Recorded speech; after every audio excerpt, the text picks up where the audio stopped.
Well, I want to introduce someone who is really pretty cool. And helps us all understand how the world has changed and how we can profit in it. Ladies and gentlemen, my dear friend Gihan Perera! So can you see a quick show of hands? Who'd like to get in a spaceship and go to another planet? Yeah, okay. I always get a few.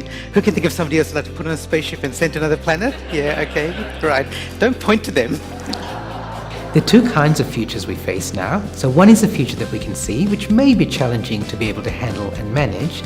The second kind, which I think is more important, is a future that we can't see, where change is happening so fast that we literally can't predict what we'll face in that future. If you look at those countries, the G7, the E7 and the F7, there's one country that doesn't appear in any of those lists, right? So what does this mean for us here in Australia?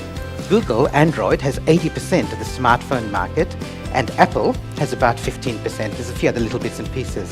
And we can argue for ages about why that's the case, but one of the reasons is the way that the two companies look at their customers.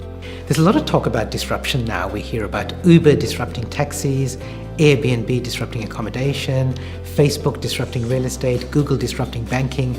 But disruptions like the weather, everybody talks about it, but nobody does anything about it.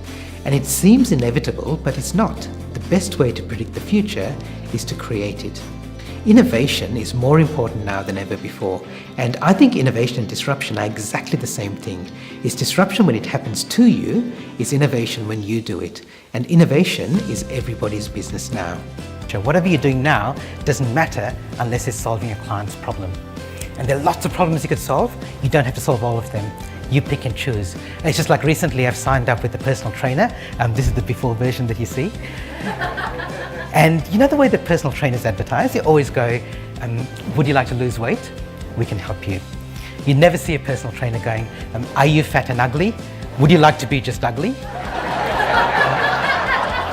We live in the age of access now, where people have more power and more influence than ever before. But what will we do with that power?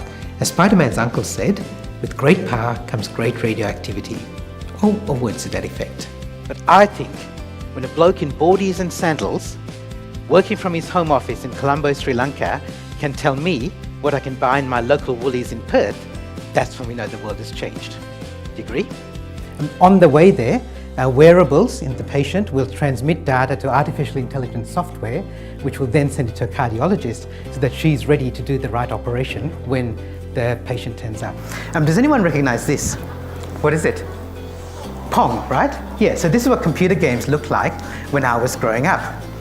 This is my partner Nikki's 14-year-old son Josh. He's the one on the left. And he loves computer games. And this is what computer games look like now on his Xbox. And the thing is, there are many leaders who are still Pong thinkers in an Xbox world.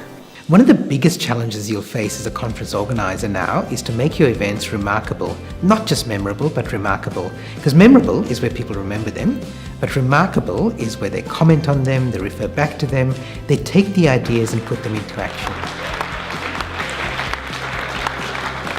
So look at the person on your left, person on your right. If they look like unmotivated slobs, you're in luck.